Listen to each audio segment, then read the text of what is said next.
From the land of lakes, this is 10,000 Takes. Wally Langfellow and Eric Nelson with you as we slice and dice the always busy, always topical Minnesota sports scene. And I am here in our Minneapolis studios, and lo and behold, Eric is in lost wages. Wow, right in a casino, losing his wages, oh, by the way. So you were not in town for the end of the Vikings season against the New York Giants. Defensively, they were a mess. Offensively, they were fine, but of course, the last pass by Kirk Cousins is what everybody remembers, passing it 3 yards when you needed 8 for the first down.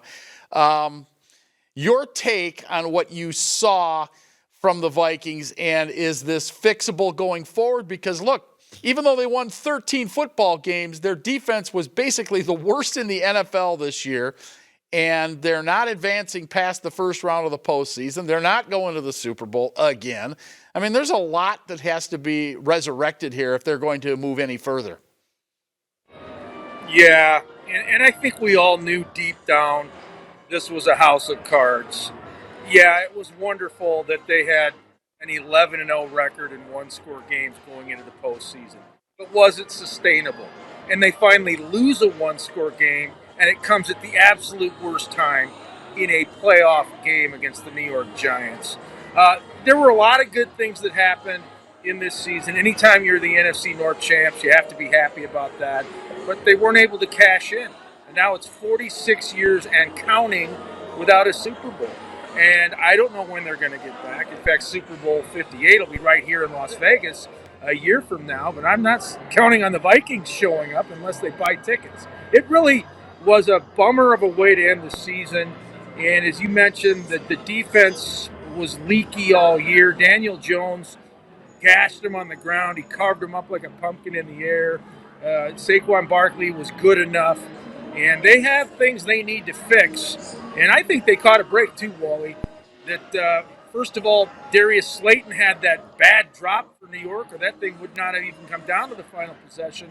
And then you had the late hit call on Dexter Lawrence that anyone in the free world knows was a bogus call by the officiating crew that day at the House of Noise. Yeah. So you're in Vegas, the site of, as you mentioned, Super Bowl next year. Are you scoping it out for Viking fans on where they should stay? Because it'll be the Vikings and the Browns next year, right?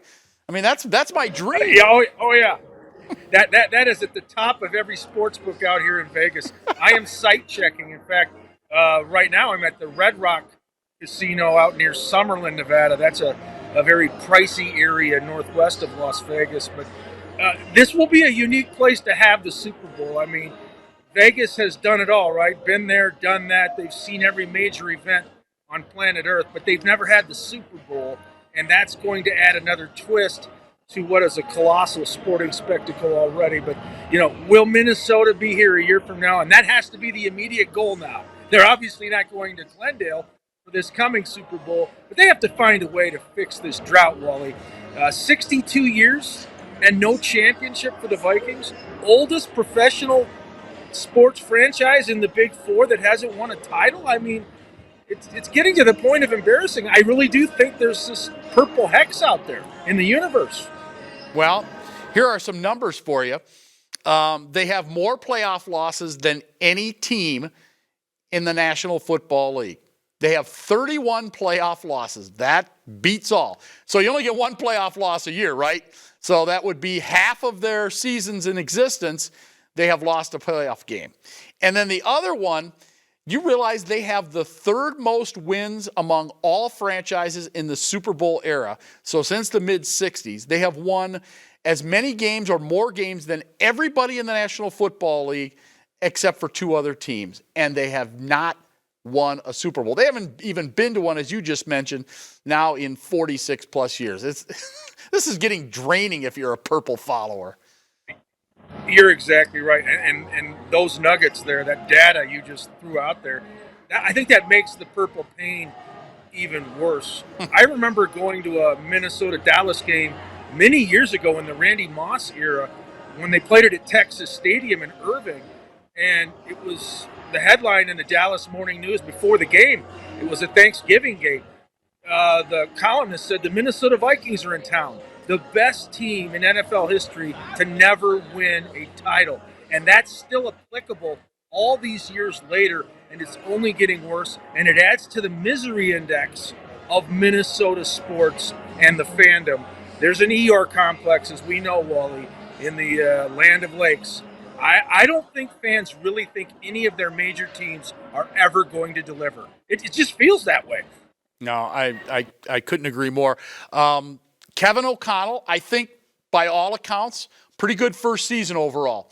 But do you continue to call plays as the head coach? I think that's something that did come into question, particularly when you're running a flipping double reverse throwback to the quarterback when you have a 3rd and 1 on your second possession of the game. I mean, that was just a cockamamie idea, and there have been a few of those. I think in general, I thought he's done a pretty good job of play calling, but man, there have been some real bonehead moves like that one.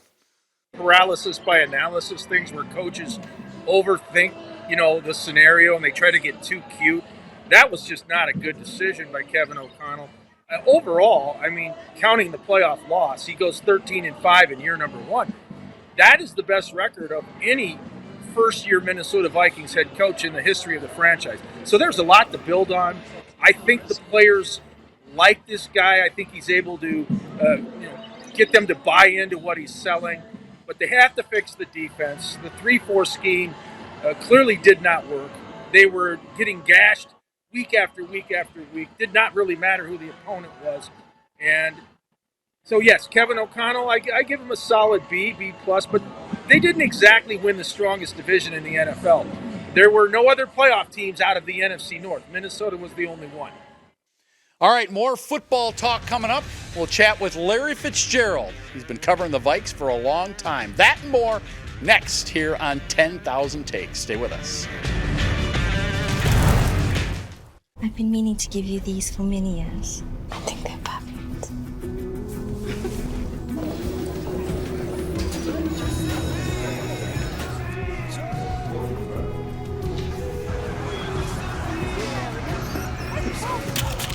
Maya? Oh, I love your earring. Why didn't you try these? It isn't just about vision. It's about care. Nobody cares for eyes more than Pearl.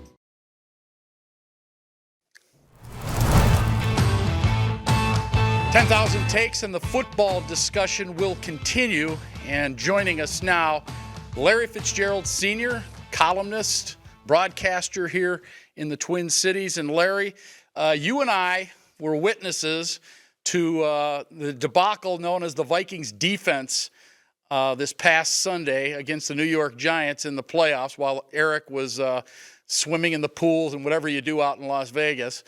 The defense, to me, was the issue. They moved the ball enough. They put up generally enough points. Probably could have scored more, but, man, you're not going to win with defense like that. No, and they didn't. The Giants obviously did their homework, watching all of the Viking games, and I mean, they gave up a lot of points in several of their victories, even though they came down to 1 possessions. But the Giants came in with a really good game plan. They basically told Daniel Jones, "Hey, if you don't get a pass rush, take what you can get," and he got almost 80 yards rushing, and he was able to get the ball to Saquon Barkley when he needed to. And the Vikings never stopped them. They never made the Giants sweat. Larry, as we all know, Minnesota went to that 3-4 scheme in the offseason, the new defensive coordinator, Ed Donatel, and they got gashed most of the year. There's no spinning it. That defense wasn't very good. Was it the scheme? Did they not have good enough players? Was it Ed Donatel? Where do you pin the blame in this fiasco?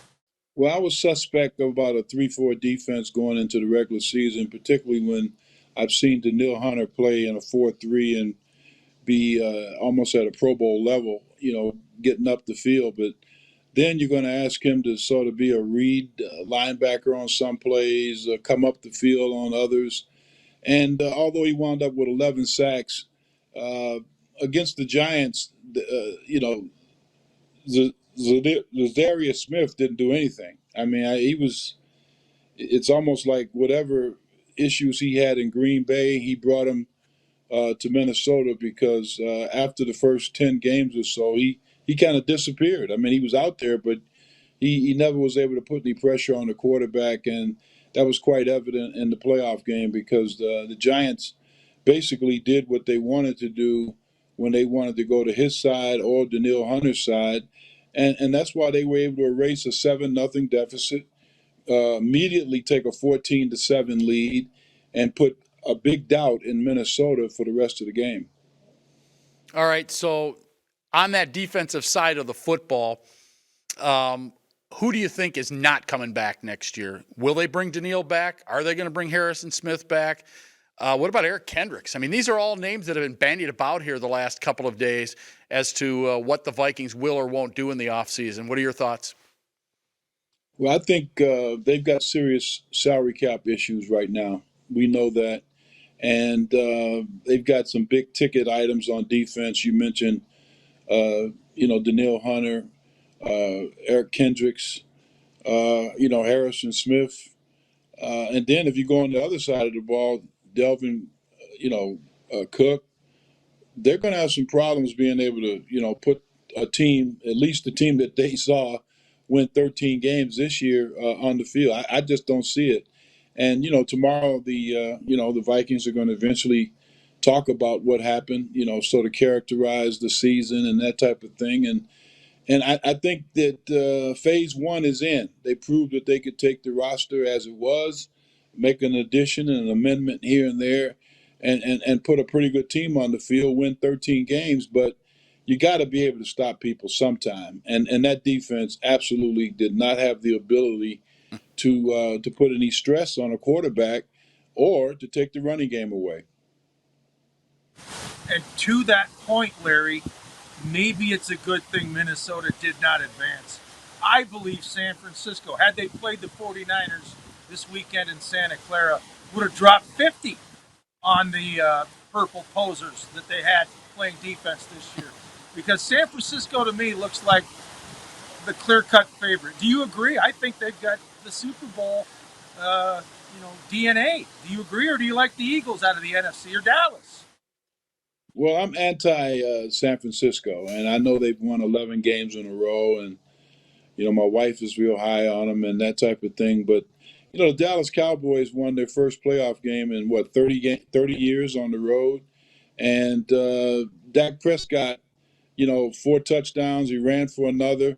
Now they might try to give Wally a tryout as a kicker because they definitely are going to need somebody that can make extra points if they're going to score when they get out there in Santa Clara. But I just think the NFL needs to check itself. They've really put the Cowboys in a tough bind to have to go down to Tampa, play on a Monday night, then turn around and travel across the country, go to Santa Clara, and play the 49ers on a short week. This stuff is supposed to be fair. Now, I know they did it for ratings, and that's great because they're making money in that regard. But come on, what about fairness? Well, that's all you got to do is look at the bottom line, Larry, because that's what it's all about. They're just cashing in on these television contracts, and I'm sure they got a big check for Monday Night Football, that's for sure. Kirk Cousins, 1 year left on his contract. Is it going to go beyond that, or are we looking at the final year of Kirk Cousins coming up in 2023? Well, I think they're going to talk about it. I think Kevin O'Connell's still high on him, although that decision on that fourth down play to drop it off to Hawkinson in the flat, I'm still in shock about that for a veteran quarterback. But apparently he was getting some heat from the other side. But I don't think the Vikings are going to change anything in regard to the quarterback. You remember, they're going to have to throw a whole lot of money at Justin Jefferson. This will be the year that he makes that move. But, boy, I tell you, in big games this year, the ones that I saw against the Eagles, he basically disappeared. And I didn't see him in the second half against the Giants on Sunday. So, as great a player as he is, he's no Cooper Kupp. Quickly, I'm out here in Las Vegas. The buzz is maybe Tom Brady comes to the Raiders. You know Tom, your son Larry Jr. does radio with him. Is that something you can see happening? Tom Brady to Las Vegas? I don't know, man. Tom Brady threw a lot of passes, and I didn't think he looked that good on Monday night. Now, he's 46 years old. This was a crazy year for him. He retired. He came out of retirement. He took 2 weeks out of training camp. So a lot of people sacrificed to accommodate him this season, his third year in Tampa. But I don't think he's getting any better. I think 7 Super Bowl championships and the greatness that he has shown is just been remarkable. But I don't know. I just don't see him being able to step into a new situation and be able to just lift everybody up anymore. I think those days are done. Larry, appreciate it. Thanks for spending some time with us, and we'll talk to you again down the road. All right. Appreciate the opportunity, guys. Thank you. All right. He is Larry Fitzgerald from the National Programming Network. And, of course, he's been covering the Minnesota Vikings for over 3 decades. More to come here on 10,000 Takes after this timeout. Stay with us. I've been meaning to give you these for many years. I think they're perfect.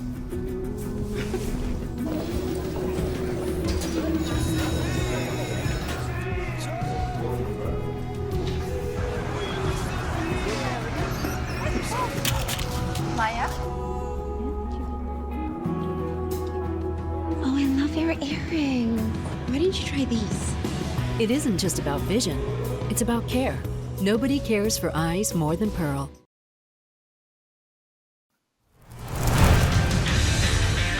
10,000 Takes continues along, and now we're going to shift and talk some baseball. Now, we haven't had a chance to talk baseball with our guy Al Newman for a while, so we'll bring him in. He, of course, here in Minnesota. Eric still in Lost Wages. Al, we have not spoken since the Carlos Correa incident. In other words, he's gone. He's not gone again. He's back. Your initial thoughts when you heard that Carlos Correa is going to be a Minnesota Twin for a long time? Well, my first thoughts were I thought he was rather foolish to leave in the first place when he still had 2 more years at 35 to opt out of. So I did not feel that the market was going to give him that much per year with the ability to step away like he did after 1 year in Minnesota. So, I mean, I welcome him back. I don't know how the fans are going to be the first couple of weeks, but he's a good player, and hopefully we can build with him. All right, Al, how much different is it for the Twins knowing they have Carlos Correa this season and 5 more beyond, as opposed to last year when they got him, but the opt-outs were always the dark cloud in the background? Does this make the Twins better? Can they settle down and say, now we have a linchpin, a building block for the franchise? Well, yes, I mean, that's what they've got to say. Again, I never thought he should have left. If I was a player, I had the best of both worlds. I had a 3-year contract for $105 million to get out of Dodge. But, the Twins have done a decent job. They brought Vasquez in. They signed Correa. They signed Buxton, to the extension last year. So their position player-wise, I think they're okay. The only shocking one was bringing in Mr. Gallo, but maybe they're going to go with Gallo in left and Kepler in right. That's what I would do since they're going to take away the shifts this season. Do you think that the Twins know something that the Yankees didn't know, the Dodgers didn't know? For that matter, the Rangers didn't know with Joey Gallo. I mean, my goodness, the guy strikes out 1,000 times a season. Yeah, I don't think they know anything different. I'm just hoping that he comes to the Midwest. He settles back into what he once was as a young player coming up, and he finds himself again. It's a 1-year deal for $11 million when all you did was trade Sano for him, but hopefully he has a better attitude than Mr. Sano. Al, you mentioned Max Kepler. A few years ago, everybody thought his career was arcing up, that he was going to become one of these fixtures in right field. Certainly defensively he's very good, but offensively he's dovetailed. How much better are the Twins if Kepler can return to his form of 2-3 years ago? Well, I think Kepler's a really good player. I think sometimes our expectation, because a guy has a good year, we think that this is the foundation and now he's on his way. I think Kepler is the type of player that is very productive, a good defensive player, an offensive player that was hurt because of the way the game is being played now. I think he used the opposite gap more in previous seasons, and maybe he'll get back to that. But he's a line drive hitter. He's not a home run guy. I think those home run years, I think anytime he gets over 15 or 20, you're asking a lot of him. I think that's about where he should play. Do you think that the Twins are going to treat Correa with kid gloves, kind of like they did, obviously, with Buxton for the most part? But even with Correa last year, scheduled days off and so on and so forth. Now that he has this long contract, do you think that they're going to try and preserve him long term, or what are your thoughts? Well, I just know the teams that win, the Houston Astros, the LA Dodgers, the New York Yankees, they run the same mules out there every single night. I'm not even going to call it old school baseball. I'm just going to say you have horses that you need to ride, and you give them a day off.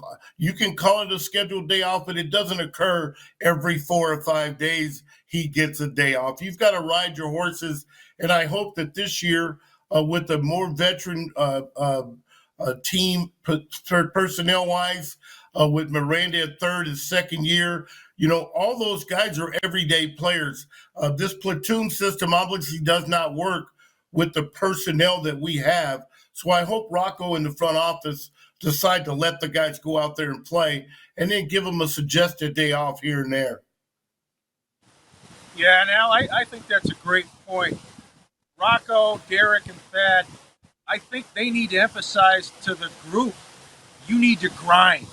You need to look at this as a marathon, and you go out and grind every day. You'll get the occasional day off.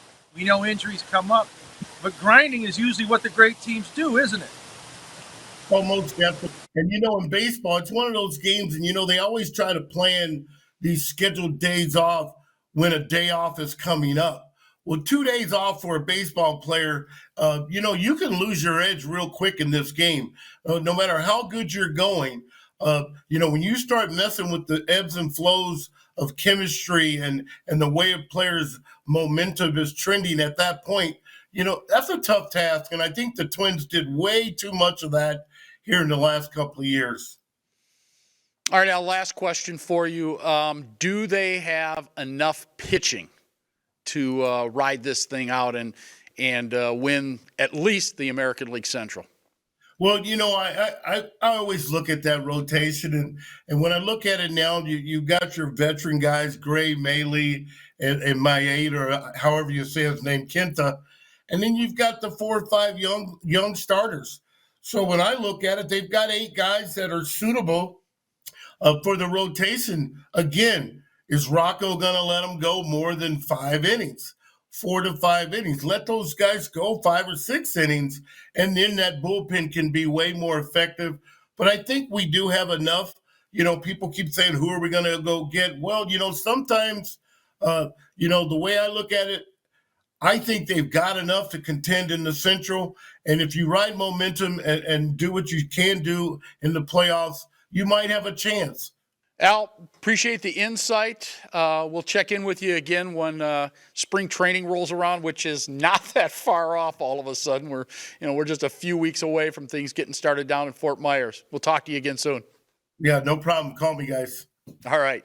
He is Al Newman, a world champion in both 1987 and in 1991 for your Minnesota Twins. Back with more here on 10,000 Takes after this. Stay with us. I've been meaning to give you these for many years. I think they're perfect.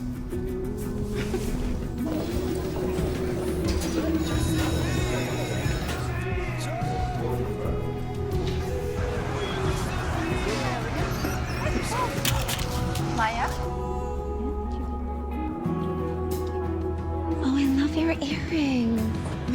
Please. It isn't just about vision, it's about care. Nobody cares for eyes more than Pearl.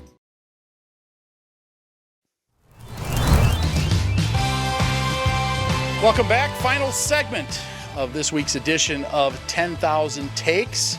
And it's time for Takes of the Day. And we're going to do it a little bit differently this time around since Eric is on the road. Road team always gets the advantage. They get to go first, right? You get to bat first, top of the inning. So we're going to allow you to do your take of the day first, right there from the Strip in Las Vegas. Go. All right, Wally, as most people know, we're down to the Elite Eight on the road to Super Bowl 57 in Glendale, Arizona next month. And I got to tell you, I have fallen in love the last couple of years with the San Francisco 49ers. Now, granted, I grew up on the West Coast, but that's not really the primary reason. They're a throwback. They play physical, smash-mouth football. And in this offensive era where the NFL wants cartoon-like numbers every week, they've got a defense that can get it done, led by Fred Warner, Nick Bosa, and that group. And on offense, they have playmakers in Christian McCaffrey, Deebo Samuel, George Kittle. And how about Brock Purdy, this young guy who hasn't lost? He's third on their depth chart, and he may well join Joe Montana and Steve Young with a Super Bowl ring. And, of course, they have a reliable kicker in Robbie Gould. They have a creative head coach in Kyle Shanahan. I'm all in on the 49ers. Brock could be the next guy in the Bay Area. I don't know. Brock Purdy leading the San Francisco / Santa Clara 49ers to a title. Let me ask you this before I give you my take of the day. How do you think they match up with Dallas? And is McCarthy in trouble if Dallas loses this game? I know if they would have lost to Tampa, he'd have been out. But is he in trouble if they lose this game? I don't think so. I mean, they've got 13 wins going into this game. They did very well last season. But remember, they got bounced by the 49ers in Arlington, Texas. And that did not sit well with Cowboys Nation. But I still think Mike McCarthy is safe. He's done a pretty good job. I think the players like him, Dak Prescott and company. But they do have a tough challenge going to Santa Clara. As Larry pointed out, on a short week, the NFL did Dallas no favors, putting them on Monday night in Tampa. That's the Eastern time zone. Then they got to go to the Pacific time zone for a Sunday game. That's another one of those things that makes the NFL look very hypocritical. Yeah. All right. Time for my take of the day. And as we talk about the NFL playoffs and the Super Bowl, of course, this year, once again, your Minnesota Vikings not in the Super Bowl. Heck, they didn't even make it into the divisional playoffs. They got knocked out in the Super Wild Card weekend. So that makes 62 years and counting for the Minnesota Vikings. Of course, the Minnesota Wild / the Minnesota North Stars have never won it. Heck, they've never been to the Minnesota Wild, have never been to the Stanley Cup Finals. And, of course, the Minnesota Timberwolves have never been there. So our last championship still belongs to the Minnesota Twins, the 1991 Twins. So that's 32 years and counting now for the Minnesota Twins. It's the last time we even had a team in the championship. So which team is going to step up and be the next Minnesota team to win it all? Let's see. Let's go down the list. The Vikings, with all their salary cap issues, does not look likely that they will do it in the next year or two. Timberwolves. Do you really believe that Rudy Gobert is the answer and that the Timberwolves are going to make that run? I seriously doubt it. The Twins. Carlos Correa, great addition. Pitching staff, pitching depth. Not sure about the rest of the club. I seriously doubt that. I think the only chance, perhaps, would be the Minnesota Wild if your guy Marc-Andre Fleury can somehow bring back those days of yesteryear and stop every puck headed his direction. All right, with that, we will say goodbye. From Las Vegas for Eric and from Minneapolis, I'm Wally. You have been watching 10,000 Takes, your sports ticket.